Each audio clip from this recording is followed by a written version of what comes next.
Sadhguru, first of all, thank you for having this Conversations with Mystic series in Delhi.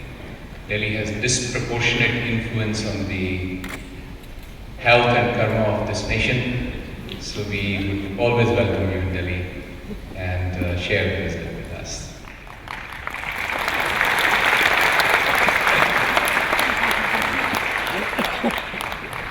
First question, Sadhguru. In your closing comment on the education segment, you talked about the marvel that human body is, the importance to have a good pregnancy, raise good children, educate good children. Recent medical research shows that mother's milk for a male child and a female child is different. In fact, it is so magical that if a mother has twins, a male and a female child at the same time, the milk for the male child and the milk for the female child is also different. Did you know that in the culture we have always known this? Your grandmother has always known this. It's just that what we have always known, you have to do $1 billion research today, that's the whole problem.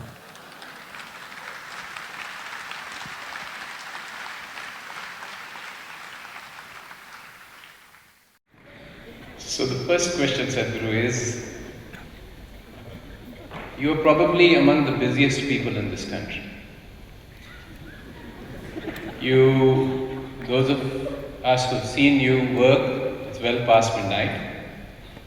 You're probably up, if at all you sleep, by 3 a.m. And health is all about stamina and fitness and remaining in a peak state of awareness.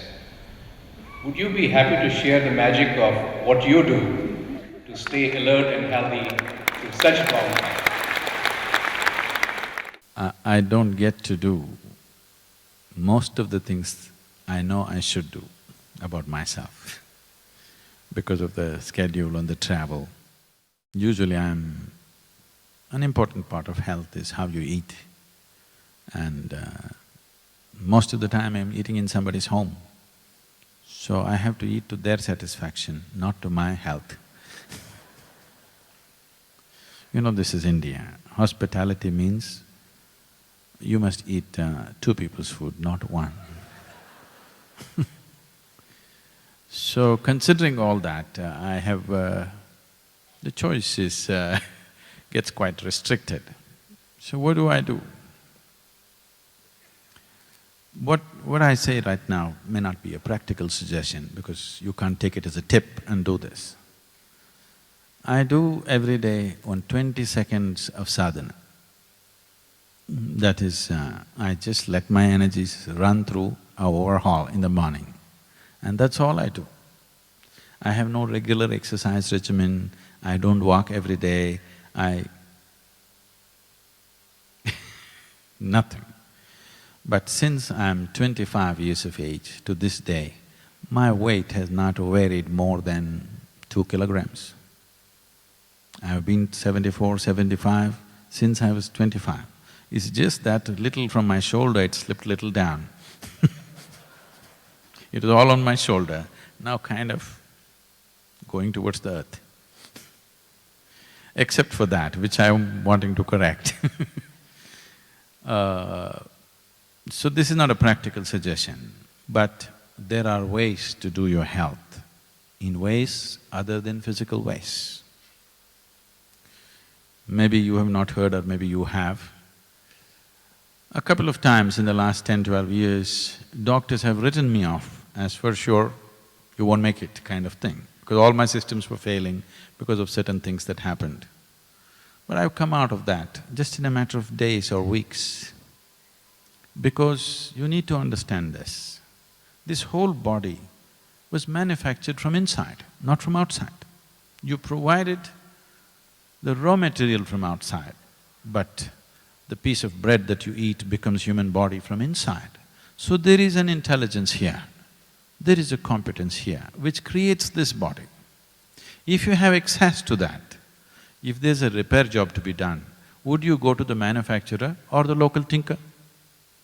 If you have lost access to the manufacturer, you go to the local tinker.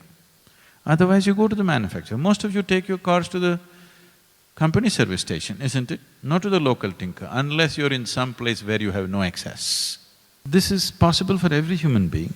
It is just that they think it's not important to pay attention to the source of their creation. They think something else is more important, which amazes me. How is this possible? But somehow a large segment of the population thinks something else is more important than that which is the very source of your creation. Your thoughts and emotions are more important than something of this intelligence, that is, it can transform a piece of bread into such a sophisticated mechanism called a human being. When such a level of intelligence is there within us, I cannot understand how anybody can ignore it. It's always… though I've lived this long in this world and I've worked with people continuously, it still amazes me. How is it? How is it that they can ignore this? Sadhguru, so long as we are alive, we breathe, and we have this beautiful instrument of the human body. In Isha Yoga Center, you place a lot of emphasis on two things, the posture and breathing. How these two things impact our health? See the way we sit, for example. People who are on the path of Hatha Yoga spend a lifetime learning how to sit. A logically thinking person cannot understand why should somebody spend a lifetime learning how to sit. Health, you're talking about health, I'm sorry. There are other dimensions to it, but coming to health, if you have to be healthy, you have to be at ease. This is like you're driving your car, you may be… what do you drive, Sanjay? M. M is not a Maruti, okay. So, you're driving a good car, it's a wonderful machine, but drive it without the engine oil. In 10 minutes it'll be junk. Yes or no? Because there is no ease, lubrication is lost.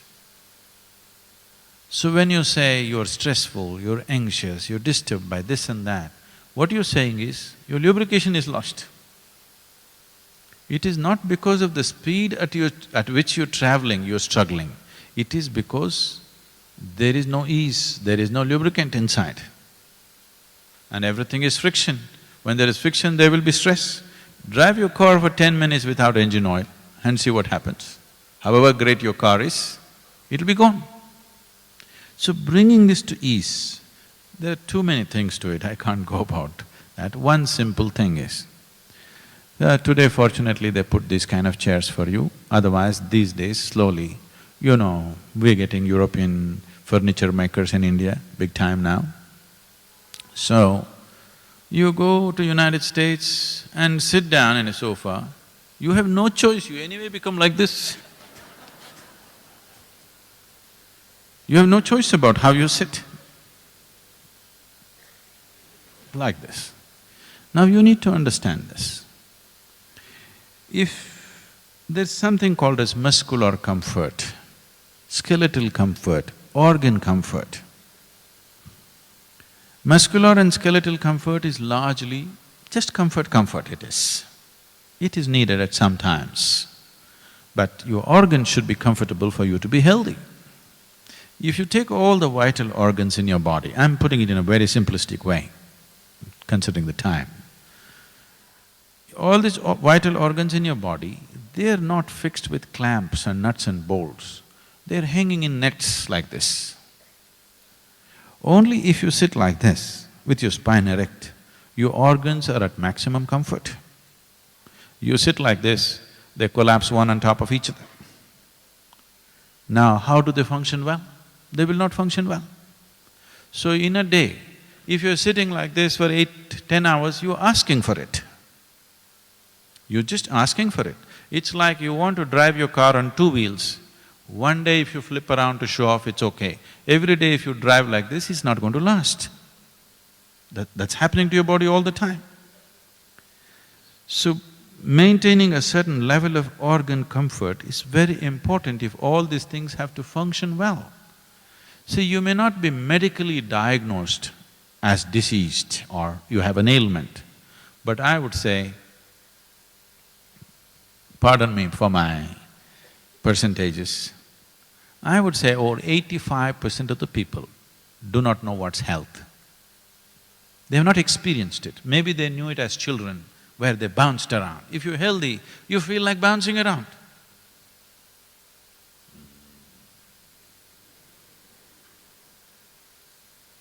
That means you're grave. You know your destination. So, this sense of gravity has entered you not because of age, not because you become profound, simply because there is no ease either in the mind or in the body. So it's trying to save itself. It is trying to live in a limited way.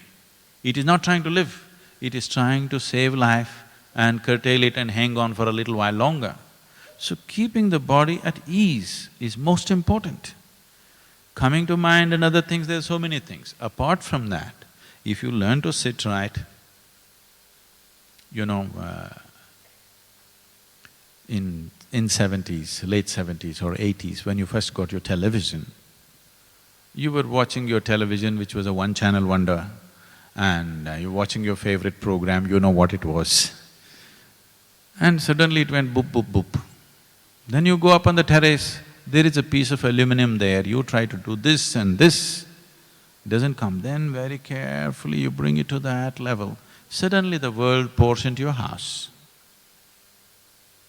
Once again the world is back in your sitting room, simply because you got the aluminum piece into the right position.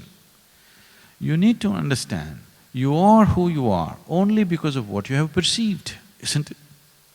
Perception means you must be like an antenna. The whole system of yoga is just this, you learn to hold your body right. Now, if I go anywhere, even in India, because they think if you wear Indian clothes, you're archaic, you have to be in Western clothes to be modern. And they'll give me a chair with armrest like this, because they have lost their flexibility, they can't cross their legs, they all sit like this. And every 2 minutes they keep shifting and shifting. If I sit like this, I'll sit the whole day like this, because the body is at ease. Now if I have to think, if I have to perceive, the body has to be in a certain way. They don't perceive anything, they got everything stored in their iPad. It's a very different world. Health is not just physical, there are a whole lot of dimensions to it, isn't it? Unless this human being feels complete in every way, you cannot say he's healthy, isn't it? So we have a phenomenal sense of what human mechanism is. I want you to know this. Being Indians, being in Delhi, which is the capital of India, I want you to know this. This is not my nationalistic fervor, this is a reality. Nowhere else on the planet, no culture at any time in the history of humanity has looked at human mechanism with as much profoundness as we have looked at it here. If you destroy this knowledge, if it is not a living knowledge, it is only with a few people, it is no good. We have to live it. This is the greatest advantage we had. And it is showing in many ways. Though our people, 60% of the population is malnourished in the country right now, their physical bodies, their skeletal system has not grown to full size. Still, in spite of this, I speak across the planet to all kinds of people, highest level of academics, scientists, tribal women, rural people, all kinds. I always find, traveling around the world, I always find the basic general intellect in India is way higher than most places on the planet. But it has no expression. In other places, they have found systems to allow people to find expression to their intelligence. Here we are blocking it in a million different ways. In spite of that, you can't kill it. But if you keep them malnourished for another generation or two, this intellect which came because of thousands of years of breeding carefully, doing the right things with life, we call this samskriti, that means doing the right things with life. Life does not mean party, life means this, that you're doing the right things with this so that this gradually evolves to a higher and higher space. Because of this, so many things happened in this country, so many wonderful things were invented, so much knowledge and knowing happened. But now, that knowledge and that possibility, we are not able to pass it on large scale to our children, which is the greatest tragedy the country is going through right now.